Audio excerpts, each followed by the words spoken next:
9 აპრილის ტრაგედიიდან 25 წელი შესრულდა 1999 წლის 9 აპრილს გამთენიისა საბჭოთა კავშირის შეიარაღებული ძალების ნაწილმა თბილისის ცენტრში პარლამენტის შენობასთან მშვიდობიანი საპროტესტო აქცია დაარბია, რასაც მსხვერპლი მოჰყვა.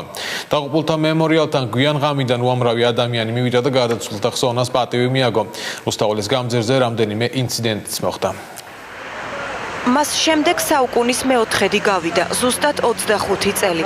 1999 წლის 9 აპრილი და შემზარავი ტრაგედია დღე ისეთივე ტკივილიანია, როგორც მაშინ. იქ, სადაც 25 წლის წინ საბჭოთა შეიარაღებული ძალები ქართველებს სასტიკად უსწორდებოდნენ, დღეს ყვავილებით დაღუპულთა ხსოვნას პატივს მიაგებენ და სულის მოსახსენებელ პანაშვიდს იხდიან. რუსთაველის გამზირზე 9 აპრილს დაღუპულ გმირთა მემორიალზე მისვლა წუხალ ღამითვე დაიწყეს. მივიდნენ ის ადამიანები, რომლებიც 9 აპრილს სწორედ ამ დროს მაშინაც რუსთაველზე იდგნენ და ისინი, ვის ოჯახსაც 9 აპრილის ტრაგედია ყველაზე მეტად დაატყდა თავს. ის დღე არასოდეს არ დამავიწყდება.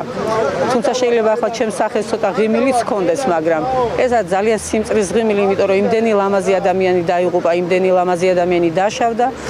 ის სიმწარე განიცადა ქართველმა ერმა, რომელიც აქ ერთსულოვნად იდგა, ერთმუჭად იყო შეკრული. საშინელება მოხდა და დღეს კიდევ უარეს საშინელება ხდება, აქ გაყოფილია ქართველი. ნახევარი იქით, ნახევარი აქეთ. აი ეს არის ჩვენი უბედურება. რუსთაველზე მემორიალთან რამდენიმე ინციდენტიც მოხდა. შეკრებულთა გაღიზიანება თაიგულმა გამოიწვია, რომელიც არ შეათ სლოვაკეთის დროშის ფერებით იყო გაფორმებული. იქ მყოფ ადამიანებს კი რუსულ დროშაში აერიათ. არ შეჯერ ფეხით გათელეს, შემდეგ კი დაწვეს. მართალია 9 აპრილის ტრაგედია ყველა პოლიტიკურ სპექტრს აერთიანებს, თუმცა კიდევ ერთი ინციდენტი მემორიალთან ნაციონალური მოძრაობის მერობის კანდიდატის გამოჩენას მოხდა. ნიკა მელიას ყოფილი პოლიტპატიმარი სიტყვიერად დაუპირისპირდა. ორმაგად სამწუხაროა, რომ რამდენიმე ათეული ადამიანის ჩემთვის სრულიად გაუგება რამეს აპროტესტებს იმ დღეს, როდესაც ტრადიციულად მთელი ერი ერთიანდება და მიაგებს პატივს გმირულად დაღუპულ მამულიშვილებს. დღევანდელ დღეს ჩვენ ერთდროულად გლოვობთ კიდევაც იმ დაღუპულებს, რომლებმაც თავი დასდეს საქართველოს თავისუფლებისთვის და ვზეიმობთ საქართველოს თავისუფლებას. ეს დღეს განსაკუთრებით აქტუალურია. ამ დღემ ჩვენ ყველა უნდა გაგვაერთიანოს საერთო მტრის და საერთო საფრთხეების წინაშე. ერთდროულად ტკივილისა და სიამაყის დღეს და დაღუპულ გმირებს პატივის სხვა პოლიტიკოსებმაც მიაგეს.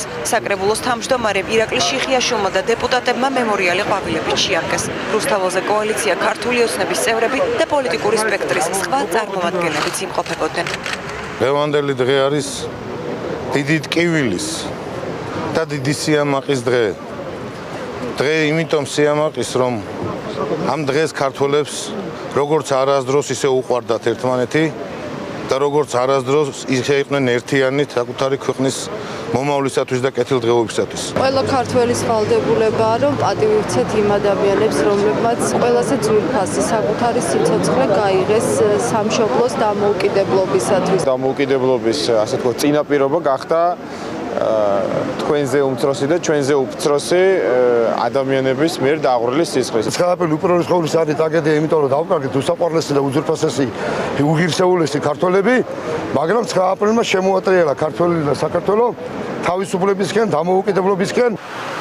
9 აპრილს დაღუპულ გმირთა მემორიალთან დღესაც ხალხმრავლობაა, მიდიან რიგითი ადამიანები და პოლიტიკოსები. ტრაგედია ყველას ახსოვს. დღეს ისევე ძალიან ზნობიარია ის ჭრილობები, როგორც 25 წლის წინ. სამხედროებისთვის, თავდაცვის სამინისტროსთვის ეს მოქალაქეები არიან ის მაგალითი, ის სტანდარტი, რომელიც ჩვენ არასდროს არ უნდა დავწიოთ. ტკივილნარევი სიხარულის დღეა ნამდვილად.